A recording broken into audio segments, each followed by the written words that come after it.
I'm here at Henrico Police Headquarters where they tell me there have been 18 reports of car thefts in this county alone since August, and multiple people I have spoken with tell me their cars have been broken into, but most are wondering how. What was going on, Hub family? This is Demond Reynolds here on the Hub platform, All Things for Us, and I'm super excited about today's episode and what we'll talk about. So let me go ahead and address the elephant in the room. Yes, that clip that you just saw, it was me, but not me completely.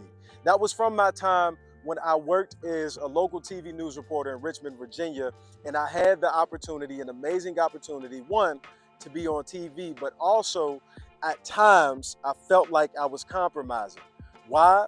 Because I practiced something that many of us feel like we have to in places of business, in places where we show up in meetings where people don't look like us. And that thing that I feel like we most like to do is code switching. Yes, I said it, code switching. Now, I grew up watching TV. I saw all of the broadcasters from Greg Gumbel to James Brown, but then you had your Jim Nance's, your Phil Simms, and some of the most successful ones from TV to date might have been older white people. And so when you heard the broadcast voice, that was me. Actually, at times, I was trying to find my way with my own voice, but I found myself code switching. So family, now that I've gotten vulnerable with you, please, I'm being vulnerable. This isn't my current perspective, but I'm being vulnerable. I invite you to do the same. So come on in, come on in. This is a place for folks of African descent to be real, to be honest, to be transparent. So come on in.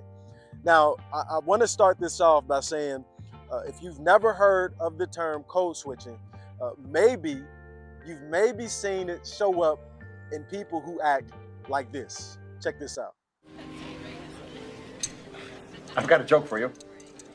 Why did the black man wear a tuxedo to his vasectomy?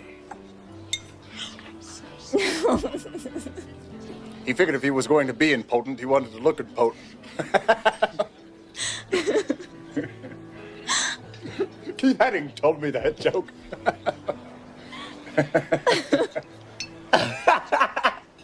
Now listen, if you haven't seen that movie, that's from a very classic film named Mo Money with the Wayans brothers, and they play just an amazing role in that movie. You see Stacey Dash, and then of course you see the brother who plays her boyfriend, whose name is Tom, in that movie. And I don't hear too many brothers sound like that in certain places, but of course there are different spaces where you hear their tone or their dialect switched up. But on the flip side, now I'm not advocating for this one, but there's also this, and this is not code switching, but this is what I think adds to the conversation. Go ahead and check this out. I'm black, y'all, and I'm black, y'all, and I'm blacker than black, and I'm black, y'all, and I'm black, y'all, and I'm black, y'all, and I'm blacker than black, and I'm black, y'all. I'm blickety black, blacker than black, black, I'm blacker than black, yo, because I'm black and I'm back. Yo, I'm black and I'm black, y'all, and I'm blacker than black, and I'm black, y'all, and I'm black, y'all, and I'm black, y'all, and I'm blacker than black, and I'm black, y'all. And our family, that clip was also from a movie called CB4. That was Alan Payne. And I mean, that impression, I'm black, y'all, and I'm no, man, but listen, family, so I want us to have a really important conversation. Now, let me say this. It's important that I know everybody won't agree. I welcome disagreement, but I also want it to be respectful. I understand that. And I'm not also, let me say this, I'm not calling anybody out. That's why I put me first. But I think it's an important conversation. So today, as you can see, I'm outside, I'm on the streets. Why is that? Because your perspective is important. So I'm gonna go around and I'm gonna talk to the people. I wanna know what the people have to say about code switching. Is it a good or bad thing? Why do we do it? When do we do it? And really, what are the origins of code switching? Let's go ahead and check this out, family. I want you to see some folks who I caught up with. All right, so code switching is literally just alternating between languages. That's Google's definition. So I've been asking people like, hey, do you think it's a good or a bad thing? For black people, it might mean alternating between dialect, home, who we know each other to be, like at a family cookout. So I'm just asking you, what does that mean? Me personally, I would say it's a bad thing to me. Okay. You know, because I work somewhere where, and like I said, he ain't in the camera, but at the end of the day, we work somewhere where your color of your skin didn't matter to even elevate. And as prepping, as assistant prep manager, which wasn't a thing, and then assistant manager, then having to go through other people that were other colors above me that didn't have the structure or the talent I had to run the store got overtaken because of their skin. So I had to take the back end until they figured out that they was gonna fail, and then they let me run the show. So I had to have a different face to actually get where I needed to go. And sometimes you still have to do this to this day, which is kind of crazy. And the crazy thing is, I was telling my family that's gonna be watching, man, I've had to do the same thing. I used to work in TV, I had to switch my voice for television. Yes. And so it's a common thing to have to switch your voice. Now I would ask, in doing that, how did you feel? I mean, I didn't feel like bad about it. I just had to figure out too, because it's a thing of having like coming from two different backgrounds. It's a thing we got to understand as well. You know, we come from here and they come from there.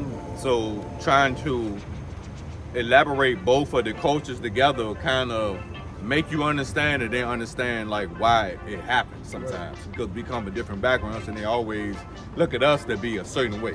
They look at us to be you know, angry, mad, and you know, like the typical black person in their eyes. Now, Felicia, have you ever heard of the term code switching? I have. Okay, what does it mean to you?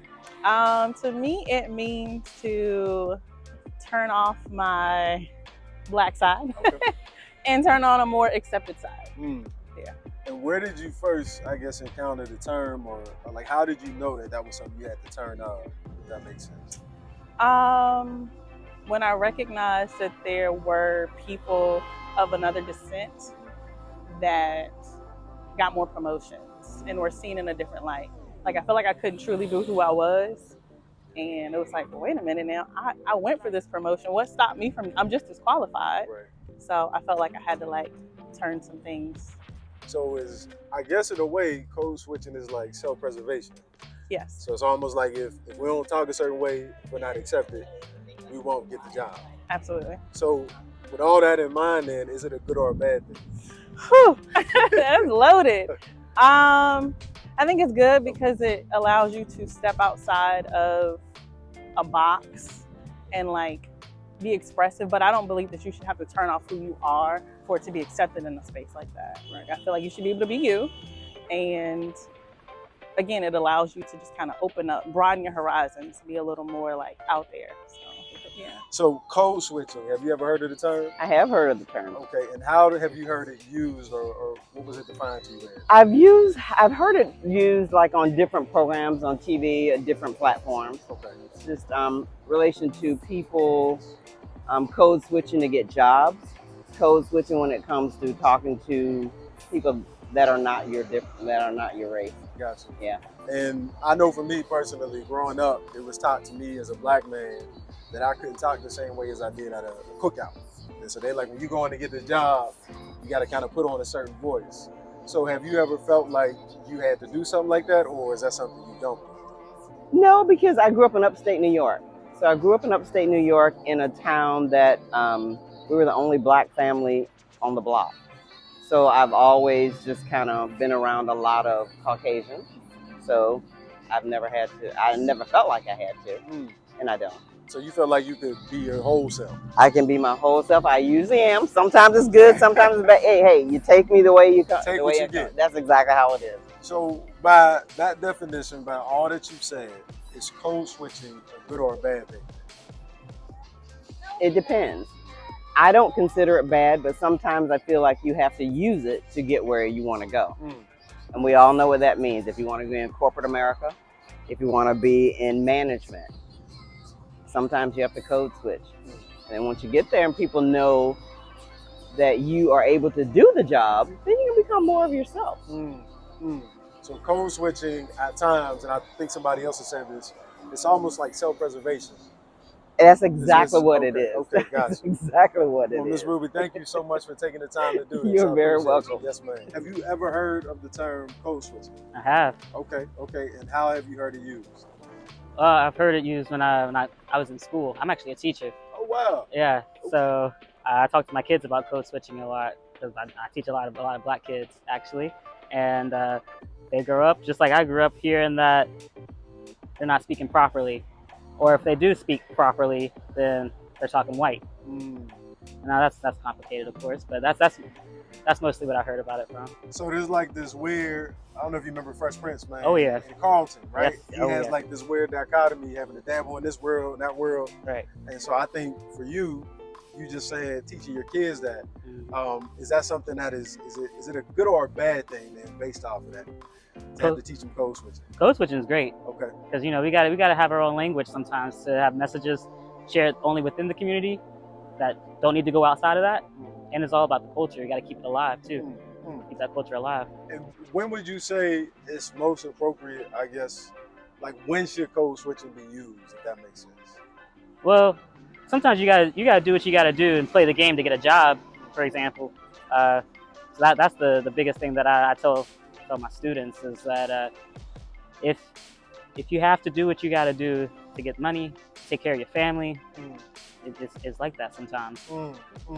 So self-preservation. Right. Man, I'm telling you, this is a constant theme. Yep. A lot of people have been talking. So to protect, to be accepted, Yep. to actually get into a place, Yes, sir.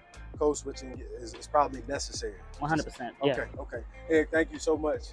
I Thank you. appreciate it. Thank you for joining the platform. Thank you. Well, family, there you have it.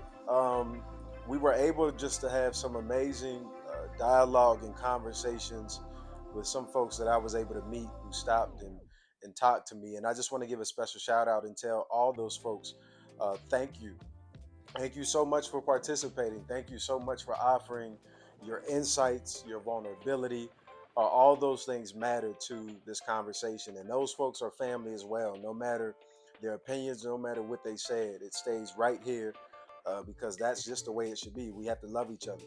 And I really appreciate them. With that being said, I want to conclude the show. I want to conclude the Hub All Things for Us and just share my opinion, what I believe, my perspective, and just some insight. And look, I want people to consider this. It doesn't mean that I'm completely right in saying this, but here's what I want people to consider. The world has talked about for years and years, and particularly in the last years or however many, about creating a culture of belonging.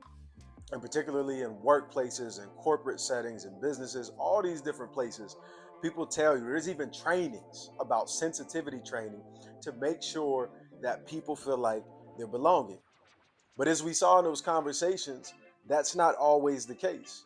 Still, people believe that in order to make a living, in order to get a job, in order to excel or succeed in this world, there is something about us that we may have to change. And the word that I thought was very evident in all of our conversations, and I'm saying I felt this way too. So believe me, this is not me playing perfect by any means. I felt this way. But what I heard from everybody today is that self-preservation kind of prevails really in this conversation. And when you have to make money, when you have to make a living, when you want comfort in this life, as a Black person of African descent in the United States, self-preservation will have to be the thing that gets ahead of us being completely who we are.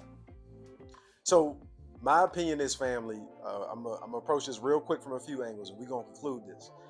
Number one, I haven't expressed my full out beliefs on the platform, but I will share that I am somebody who follows Jesus.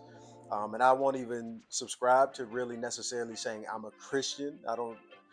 We've never saw that term anywhere in the Bible, but I follow Jesus Christ. I do. And one of the things that I learned, even while I was raised up, as I've studied years later, and something that I'm still working with, but man, as I pray and I think about this, God wants us to be completely who we are. And so when you hear Genesis, when you read the book of Genesis, and he says he made us in his image. God created us in his image, or the other word for it is imago Dei, which is God's image, which means that there is nothing about us that is bad to God, right? Like what we look like, our futures, the way we talk, all those things are a gift from God. And so my hope is that in knowing that our identity is with God, then that means that why would we want to change the way that we talk to fit somebody else's box of what they think is right and necessary for a business setting? If you are a Christian, you might not be. This is just my belief, but we hear scriptures like you are in this world in Romans, but you're not of it. And so that simply means to me, I should be able to go anywhere, any business, any setting, any organization, and talk literally the way that I'm talking to you. Now, I'm not saying go somewhere and use profanity and to curse and to talk in a language that would not be befitting in terms of appropriateness. But man, if I'm at a cookout and I like to laugh with my family and joke and be that way, I still want to be able to do that no matter where I go. The second thing is I also want to say for people of African descent, if we still feel like when and I'm just going to be honest, if a white older man walks into a room and you're in a job interview and you feel like you start to tense up and change physically, I believe that's a problem. And I was taught it as a kid, and I'm not saying those folks were bad. These are just things we had to do to assimilate, to excel, to succeed in this world. But I'm telling you, with this platform and with the way that the world is shifting, that has to stop here. That no longer can we believe that we can't be our complete selves, man or woman. And I'm saying, like, the way you talk, the way you walk, the way you dress, it's all a form of expression. But more importantly, if we're going to create a culture of belonging in this world, then we have to embrace who people are. And the only way to do that is accept that we don't talk the same, we don't look the same. And so this is one of the things that I've had to grapple with. I struggled a little bit more because, as I've maybe have shared with you guys, I went to Africa, and in going to Africa, there was this bookmark I got, and I want to read it to you. And it says, "If you can speak other languages but can't speak your mother tongue, that's enslavement. But if you can speak your mother tongue and can speak other languages, that's empowerment." Oops, I dropped it. Look at that. So I got this at a store in Kenya. And when I read it and when I encountered different people from different tribes, people who actually spoke the mother tongue, let me be honest, I kind of felt a little bit ashamed. And I know it's not my fault. I know I shouldn't feel bad. But when you think about the history of how, our family members, our ancestors got over to this country, and then you go to a place like Africa where everybody speaks the native language and you speak a European language and you think your language is right, it's kind of a little bit, it's embarrassing. It feels a little bit bad. But here's my objective today, family. I don't want anybody to feel like, I'm saying, hey, like you are a sucker, right? For continuing to do what you need to do to survive. That's what we've had to do in this country for many, many years. But my hope is that this can be something that you consider, especially in raising up the next generation and the next, kids who are coming through, and even for ourselves. I hope that this is transformational. I hope this changes our minds, changes the way we think. And I'm going to put also a helpful article and a helpful resource in my social media posts and other things as well. But family, I just want to tell you guys, whoever's been tuning in, whoever has supported this platform, thank you so much.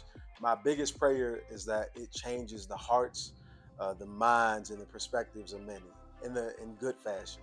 And no, I'm not perfect. I'm just somebody who is following a calling, I believe, and something that needs to be done for people of African descent, and something that I've discovered that is helping me currently. And let's grow together. Let's go together and let's grow together. I appreciate y'all, Hub family. Thank you. All things for us. See y'all soon.